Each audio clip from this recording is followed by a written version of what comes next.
City Cast Austin. For the first time ever, Austin is in the Michelin Guide. Dozens of local restaurants were recognized, and 7 even received one of the coveted Michelin stars. That's more than any other city in Texas. Eater Austin's editor is here to tell us all about it.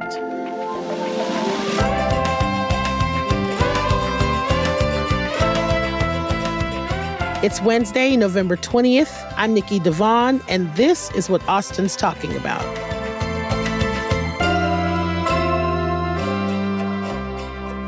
Hello, I am here today with Nadia Choudhury, editor for Eater Austin, and we are going to talk Michelin Guide. As of recently, Austin has 7 Michelin star-rated restaurants, as well as several others recognized by what is essentially a tire company. Tell me why this matters. It matters because it's bringing more international attention to Austin. We're already an international city. We got our F1s. We got our South by Southwest. Right. Our airport is too little to handle the amount of people that come in day after day, right? Mm-hmm. And it's a nice way of adding another lens of looking at things to do in Austin.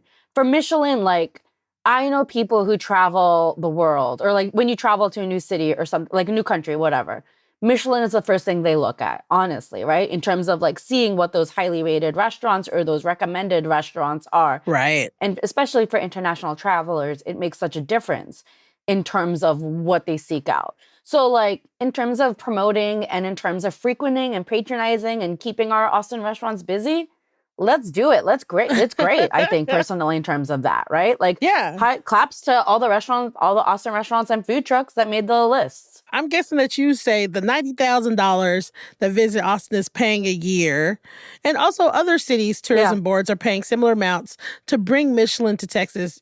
That's worth it. I ultimately do think it's worth it. And I like, it's a double-edged sword, right? Like, what does it mean for like a state or city agency paying this big organization for what they're saying is promotional marketing costs, right? Like, because if you look at what happened, Denver, was it last year or the year before, they had a similar situation where their local cities participated in Michelin. There were certain cities that didn't get anything. Oh.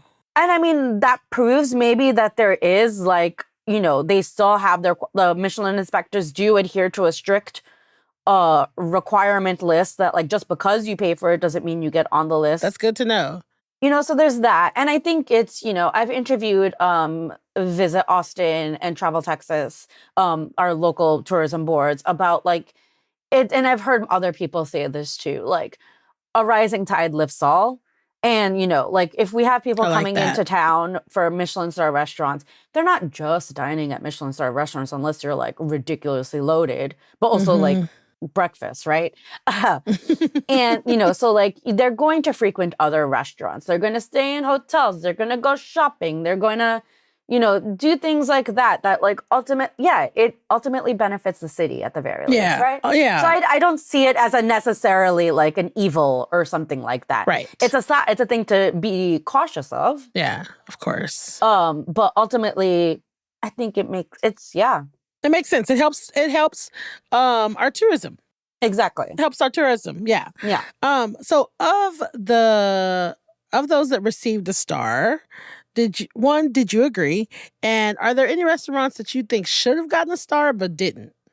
I mean, the one majorly missing restaurant that I feel like a lot of Austin folks are aware of is omakase restaurant Suki Edamai. Going into it, we did our own little predictions it was generous predictions, I will say, but also Suke was the first restaurant that I thought of would for sure get a star. But they didn't get any sort of Michelin recognition. And as far as I understand it, I mean, the restaurant and Chef Michael Shea is fantastic. Like the meals are exquisite. It is nearly impossible to get a reservation to this restaurant. Oh. I myself I've never gotten a reservation on my own. Like I've tried, you know, the like concert ticket rules of like 59, you're on the computer with all your logins, you know, like getting it. Never gotten. I've only gone due to the kindness of friends who have had I+1s drop out. Like, okay, now that's on my list. good luck. Godspeed. I love Godspeed it. is how I say that. But and like I think it is one of the best. I've written about this for Eater too, and I've seen report like it is one of the best omakase experiences in Austin that is impossible to get into.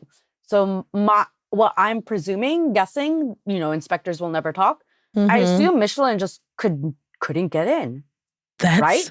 crazy. That's crazy. They don't pull strings. They don't say, "Hey, I'm Michelin, get me a reservation." Like there is anonymity there. Like, you can't know who they are. So like that's unless like I highly doubt like their experiences were horrible, honestly. Like Michael does not do that. You're blowing my mind. You're blowing my mind right now. I love this because I guess I didn't know that, but it makes sense that you have no idea who it is. Exactly. And like, they're not going to pull strings. They don't know. And I have heard, I don't know exactly the information about this, but Michelin has taken stars away from other restaurants when they become impossible to get into, is what I've heard. Oh. So both of those facts make sense, but it's still a glaring Mm-hmm. blank space in Like what Austin's mind. happened? Yeah, yeah. That was a very obvious, like, OMG. Like, wow. I was surprised Fabric didn't get one, actually. That was my other major. What's fabric?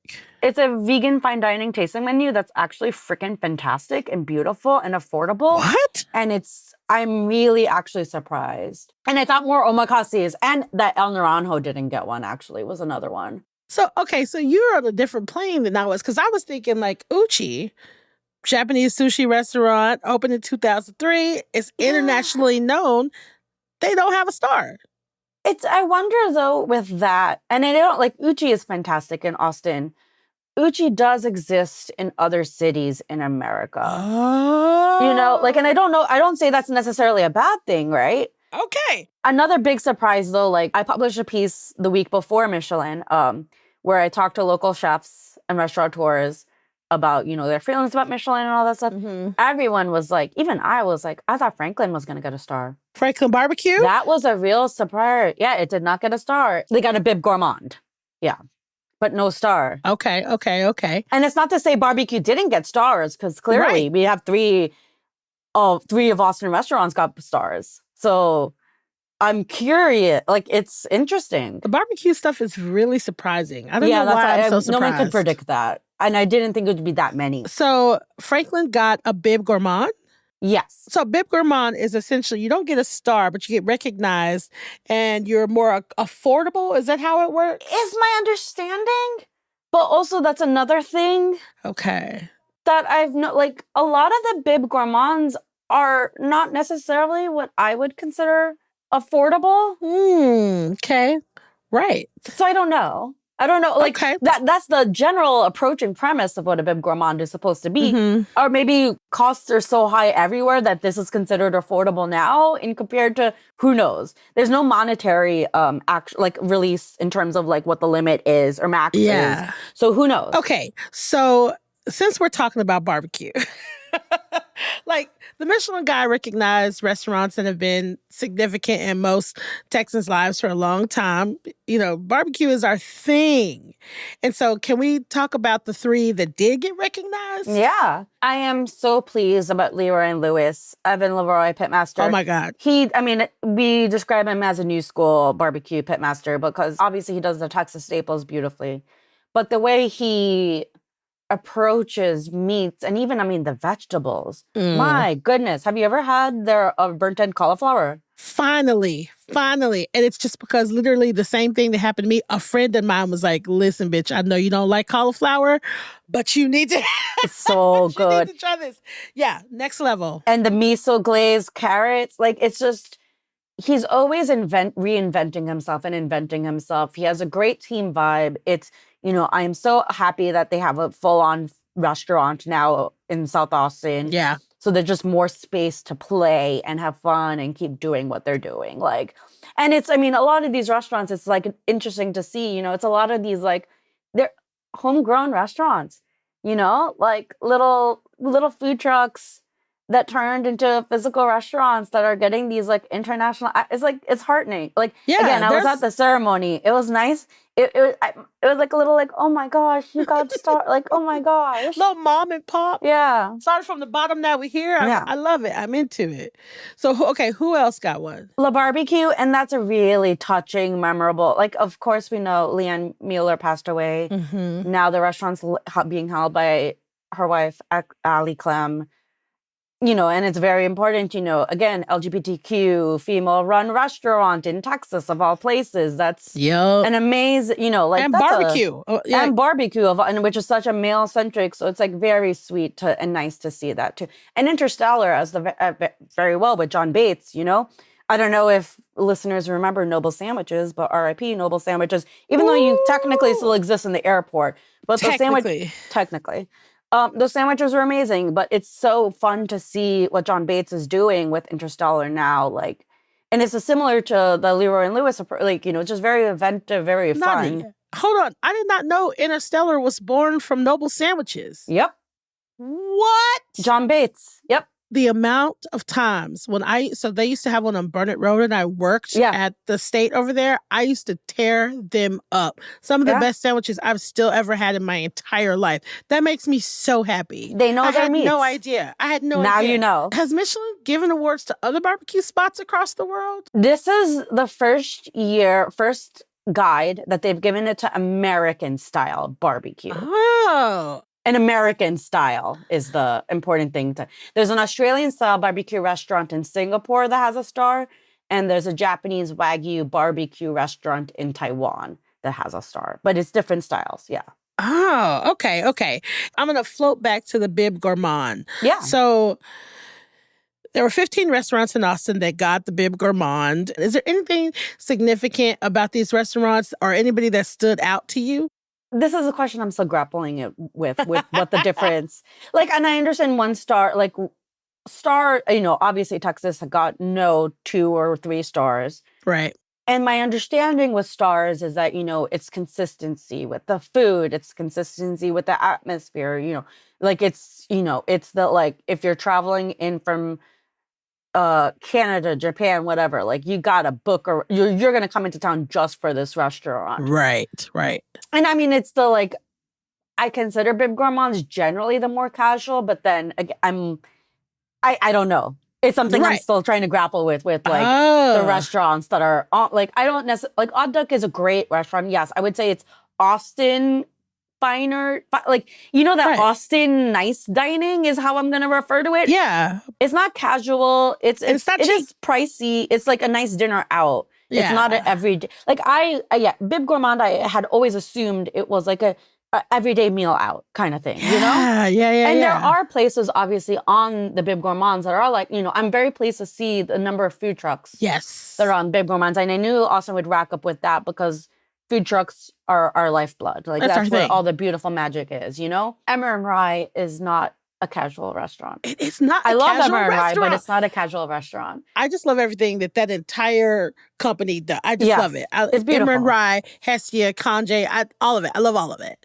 But they're not casual dining. They're not casual dining. So like like those are the two that like majorly stand out to me personally. And I think you're about to say another glaring absence. Yeah, glaring absence. Speaking of the Emmer and Rye group, that Kanji didn't get anything. Yeah. And I find that so ridiculous. I was in my feelings. I'm in my feelings about it. Because I think what Tavel Burster Joseph and like the team there are doing in, you know, Texas of all states, you know, they're just, it is a thing of beauty. It's wonderful. It's such an expression of them. It's delicious. It's disappointing, honestly.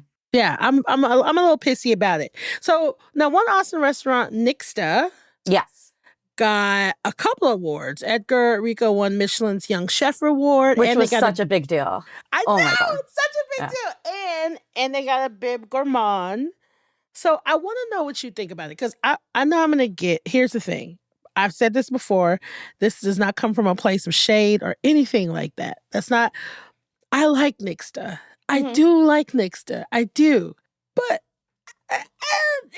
it's fine. I need to know what your thoughts are because you are the expert. What are your thoughts? Oh, and they say, everyone has their preferences. You know, there are restaurants that like, we write about all the time that we acclaim that I personally don't care for. Like, Right. I understand taste is subjective.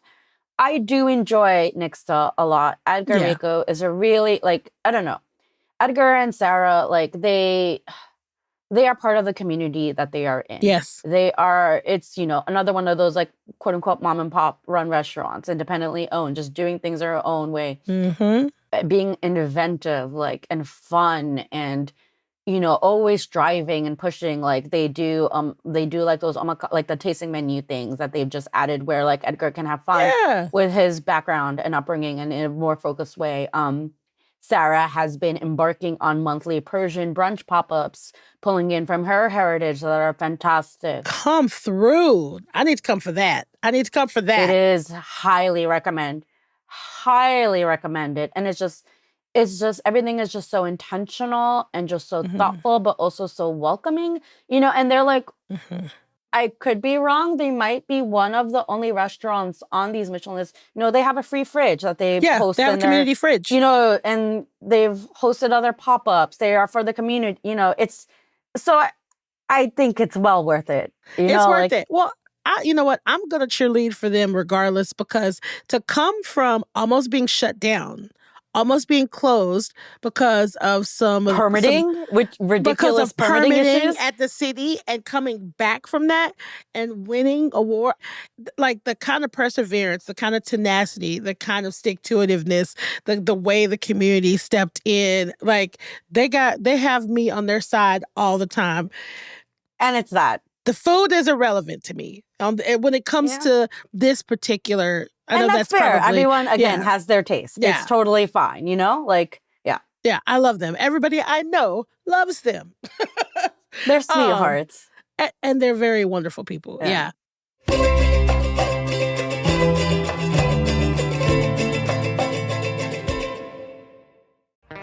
Hey y'all, it's Nikki. I have to tell you about Takova's boots. I finally have a pair, and I don't know if y'all know this, but they're handmade, high quality, and stylish. And they're comfortable right outside of the box. Now, I know we buy everything online these days, but trust me, you have to get fitted for some boots at Takova's.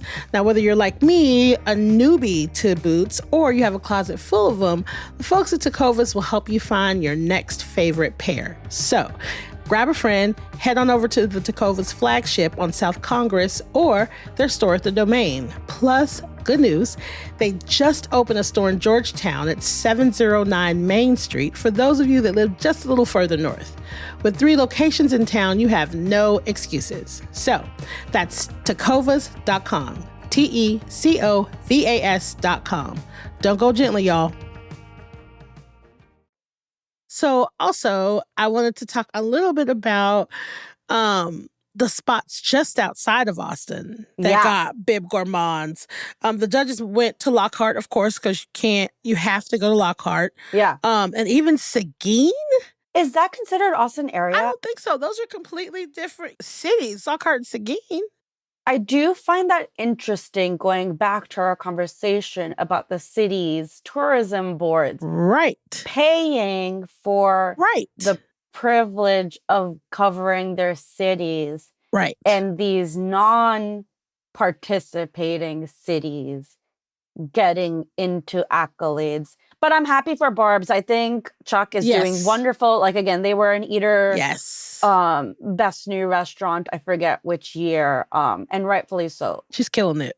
She's doing fantastic. Just the flavors and the meats and the styles and the vibes. And I still haven't gone. And in Lockhart of all places, it's well worth it. It's like so cute. I need to go. I feel like everybody's been but me. Yeah. This brings me to my next question. Like, Texas is a diverse state. You know what I mean? And so our food is super diverse. How diverse do you think the restaurants were that were recognized by Michelin? Interesting, no Tex-Mex. From a Texas perspective, right? That was interesting because I do feel like there are interesting Tex-Mex restaurants that exist here. Plenty. And I'm talking more on the Austin side because I cannot keep track of Houston or Dallas or Fort Worth or San Antonio. I'm so sorry. It's just too many. It's too many. But here we do have some good stuff. Exactly. So that was interesting to me.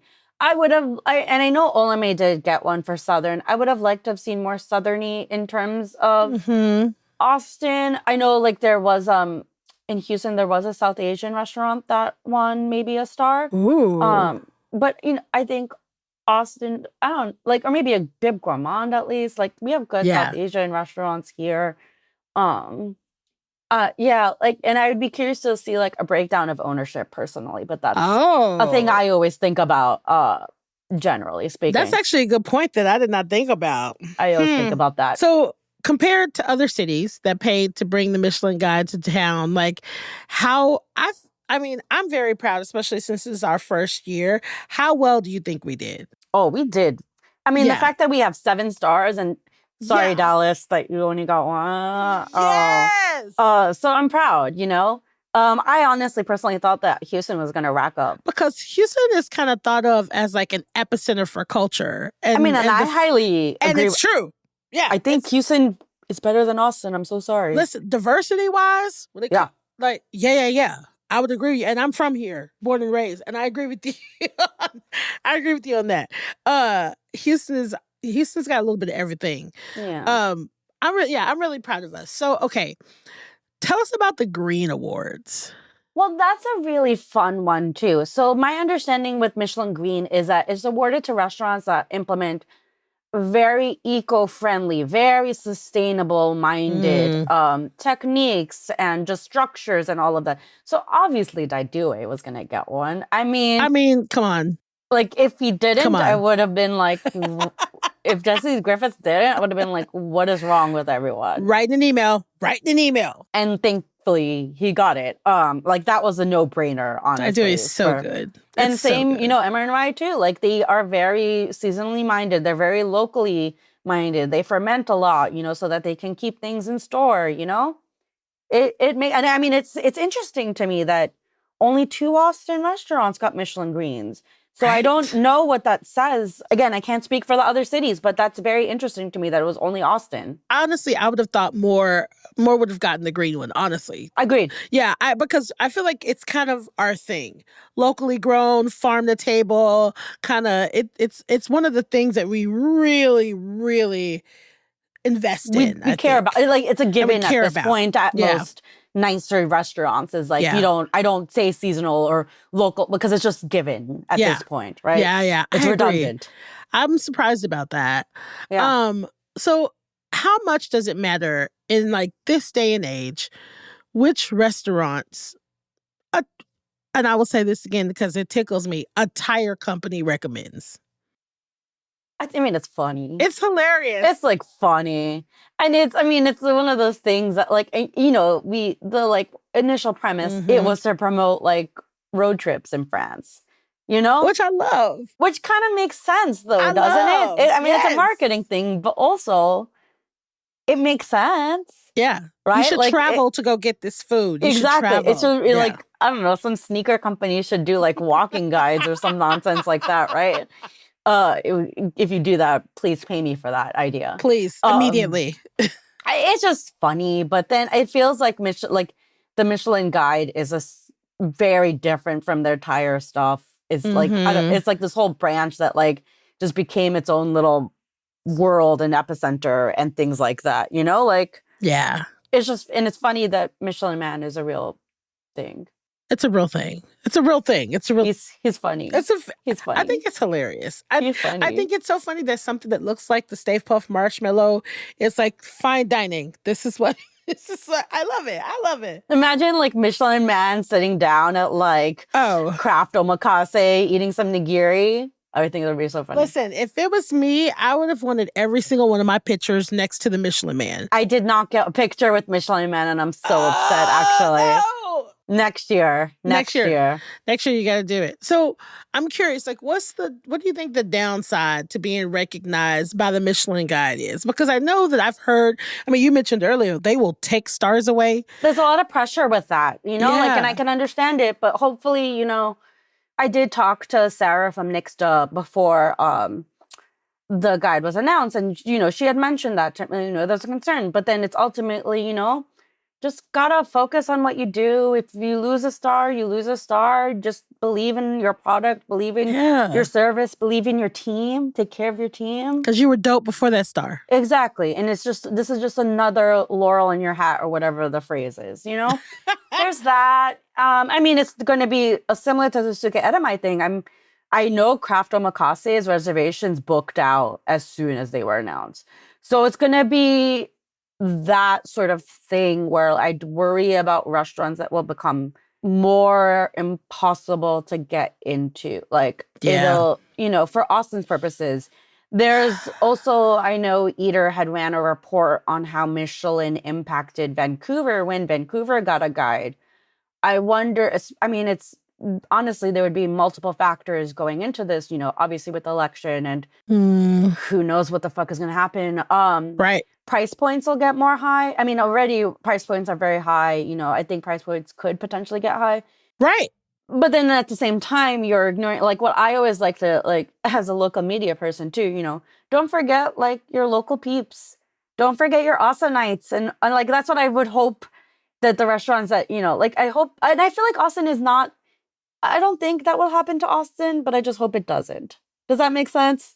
Well, because if it did happen, it's the antithesis of who we are. Exactly. It's the antithesis of what Austin is. Like, exactly. We are a walk-in restaurant culture. We are casual. You can wear jeans. Mm-hmm. Yeah. So I hope we don't fall that way, but it's a thing Who knows? to think. Yeah. Who knows? I mean, here's the thing. What people could just do is, you could just wait until all the kerfuffle has died down. It'll be interesting to know when that will happen, though. I know. That's the thing. That's like what I don't know. Yeah. And I mean, I'm going back to why this is also good for Austin. Austin, restaurants are struggling. People don't have that much money to spend dining outside. People have to think about other things. And it has been a bad year restaurant-wise, business-wise for Austin restaurants. So here's hoping that this helps, That's what I'm hoping for, at least. I hope it helps. Don't forget about the little people. We want them to be okay. And it's like, now is a time where, like, I keep an eye out. We're going to hear a lot about restaurant shutterings, Mm-hmm. It's that time of the year. And it's sad to always report on that. And, It's so funny because the winter is when I'm trying to get out in these streets. The fall, winter, so I'm trying to try new restaurants because it's bearable. And so it's like when I finally get to some place and I hear they're closing, I'm like, it's sad. Yeah. It's sad. Yeah. And it's we got to frequent what we can, Yeah. It's that supporting. Yeah. But yeah, here's hoping. Here's hoping. So is there anything else we should know about Michelin Guide's first ever Texas and Austin Awards? Go Austin? Go Austin is what I'm going to say. And here's hoping, this is just the initial list, right? This is the first one. Yeah. Hopefully next year it'll be more diverse, more, more price point diversity. Maybe we'll get a 2-star. Who knows? Like, if there's room for growth. This is just the foundation of what Michelin is doing. Yeah. Yeah. And also, like, it's not the end all be all. That's true. Okay. Like, yes. Does that make sense? Like, go to the restaurants you like. Everyone knows what they like. Yeah. Yeah. This is not the end all be all. It's a nice little hat tip, a nice little bonus. Yeah. Is how, And also, Michelin Guide, y'all are on notice. Put kanji on the list. Come on. That's it. Come on. What are you doing? Come on. What are you doing? Nadia, thank you so much for being here. This has been awesome. Thank you so much for having me, Nikki. This was such a great conversation. I was not excited about this, and now I'm excited about this. And that's because of you. Eater's MO is always to side-eye things. And it's, yes, this is ultimately a tire company telling people where to eat. But if people are going to listen to the tire company, use it to our benefit. Why not? Oh. Yeah. Let's get come to Austin, spend your money, keep our restaurants open. That's it. Exactly. Nadia, thank you. Thanks.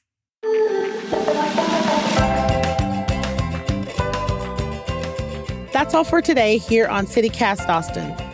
You can find links to Nadia's work and social media in our show notes. If you enjoyed the show, why not tell a friend, rate the show, leave us a review, and subscribe to our Hey Austin newsletter. We'll be back tomorrow morning with more news from around the city. Bye, y'all.